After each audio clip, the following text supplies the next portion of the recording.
Super India news team में आपका स्वागत है। मैं हूं राजेश आर्य। आइए देखते हैं आज का विशेष समाचार। राष्ट्रीय स्वाभिमान और संप्रभुता को चुनौती।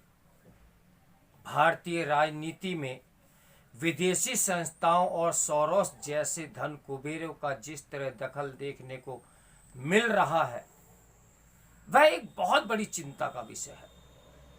गुजरात दंगों पर बनाई गई बीबीसी डॉक्यूमेंट्री और अदानी समूह पर तैयार की गई हिंडनबर्ग रिपोर्ट के आने से इस चर्चा ने जोर पकड़ा कि दोनों घटनाएं स्वतः स्फूर्त न होकर प्रायोजित एजेंडे का हिस्सा हैं।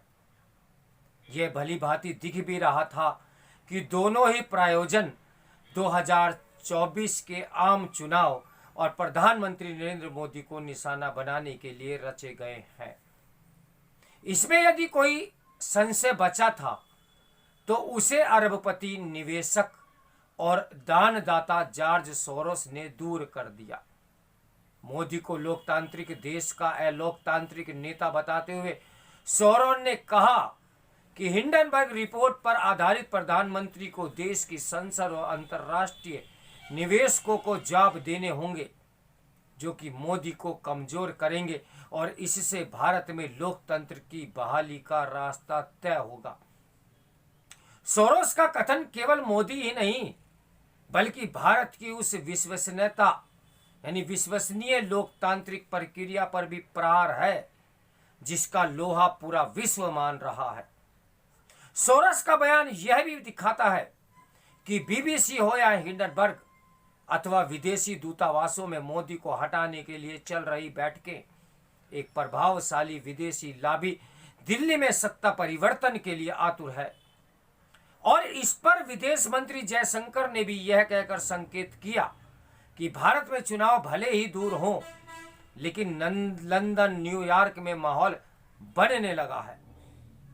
मोदी को अलोकतांत्रिक बताना उतना ही हास्यास्पद है जितना सोरोन को लोकतंत्र का संरक्षक।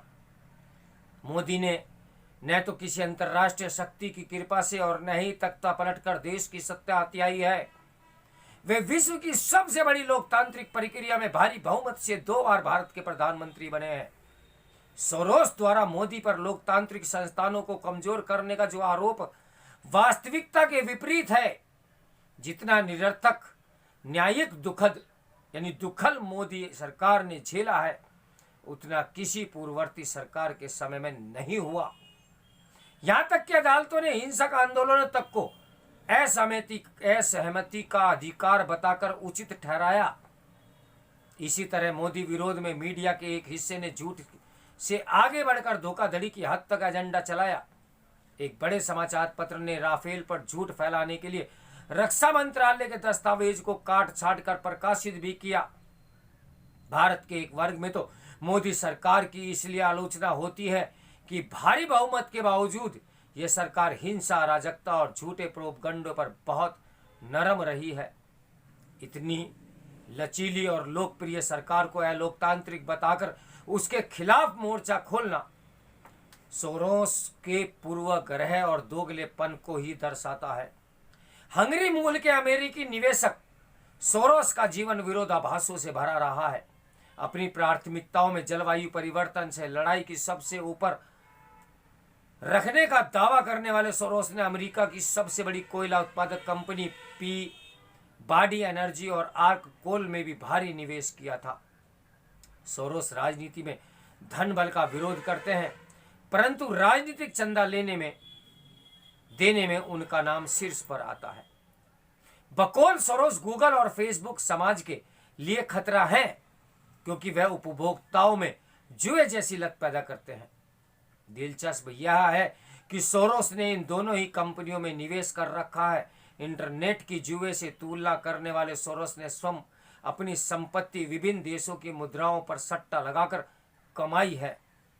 सोरोस ने सबसे अधिक मुनाफा ब्रिटिश पाउंड की शॉर्ट सेलिंग कर कमाया था। हालांकि इस सट्टे में तकनीकी रूप से कुछ गलत नहीं हुआ परंतु उसके बाद बैंक ऑफ इंग्लैंड डूब गया और इंग्लैंड भारी मंदी और महंगाई के दौर में चला गया। उसी समय ICICI आर्थिक संकट के लिए भी सोरोस की सट्टेबाजी को दोष दिया जाता है। तत्कालीन मलेशियाई प्रधानमंत्री महातिर मोहम्मद ने रिंगित के अवमूल्यन का ठीकरा सोरोस पर फोड़ा था। एक फ्रांसीसी अदालत ने 2002 में सोरोस को इनसाइडर ट्रेडिंग यानी भेदिया कारोबार में लिप्त होने का दोषी भी पाया था। कितनी दिलचस्प बात है कि सम कारोबारी अनैतिकता के दोषी सोरोस अदानी के व्यापार पर जवाब मांग रहे हैं। सोरोस का सबसे बड़ा पाखंड तो उनका ओपन सोसाइटी फाउंडेशन यानी OSF है, जिसके जरिए वे दावा तो सहिष्णु, जवाबदेही और समावेशी लोकतांत्रिक व्यवस्था बनाने का करते हैं, किंतु अपने अकूत धन बल के बूते पर चुनी हुई सरकारों को गिराने का प्रयास करते हैं। ये सोरोस की आत्ममुग्धता और अहंकार ही तो है कि वे अपनी निजी पसंद की चयनित सरकारों से ऊपर रखकर सत्ता परिवर्तन के प्रयास को लोकतांत्रिक बहाली का नाम देते हैं। कोई शब्दांडर इस शब्द को नहीं छिपा सकता कि सोरोस सत्ता परिवर्तन माफिया की अगुवाई करते हैं। छंद नैतिकता के लबादे तले इस माफिया के सामरिक, राजनीतिक और व्यावसायिक हित छिपे होते हैं। यूक्रेन, रूस, अमेरिका, हंगरी, स्लोवाकिया और अरब देशों के बाद सीरिया की नजर, सोरोस की नजर भारत पर पड़ी है। NGO, एक्टिविस्ट, मीडिया और पत्रकारों में सोरोस ने निवेश, दान और फेलोशिप के माध्यम से करोड़ों रुपया बांटा है। इसका प्रभाव भारतीय विमर्श पर स्पष्ट दिखाई भी देता है। सोरोस की समझ से मेल खाते बिंदुओं पर लेखों और संपादकीय टिप्पणियों की भरमार है। ये चिंता की बात है कि सोरोस की भूमिका को जानने के बावजूद कांग्रेस ने OSF के शीर्ष पदाधिकारी सलिल शेट्टी को भारत जोड़ो यात्रा में शामिल किया। भले ही कांग्रेस प्रवक्ता जयराम रमेश सोरोस के बयान से दूरी बना रहे हों, परंतु पूर्व अमेरिकी विदेश मंत्री निकोलस वर्ष से संवाद में राहुल गांधी भारतीय राजनीति में अमेरिकी हस्तक्षेप की मांग कर चुके हैं। जिस तरह भारतीय राजनीति में विदेशी संस्थाओं और सोरोस जैसे धन कुबेरों का दखल देखने को मिल रहा है, वह चिंता का विषय है। यह हस्तक्षेप राष्ट्रीय स्वाभिमान और संप्रभुता को सीधी चुनौती देना है। आगामी चुनाव में भारतीय मतदाताओं को तय करना होगा कि देश का भविष्य भारतीय लोकतंत्र तय करेगा या विदेशी संस्थान, विदेशी कथानक और विदेशी पैसा। साथ ही ये भी देखना होगा कि हमें सोरोस जैसी विदेशी शक्तियों के आगे समर्पित राष्ट्र चाहिए या स्वहित और आत्मसम्मान से भरा भारत। तो भारत को एक कूटनीति के तहत अपनी योजना क्रियान्वित होगी और विदेशी ताकतों से हमें बचाए रखना होगा और बचना होगा। तो मेरे साथ बने रहिए सुपर इंडिया न्यूज़ टीवी के ब्रेकिंग न्यूज़ के लिए। नमस्कार, मैं हूं राजेश आर्य।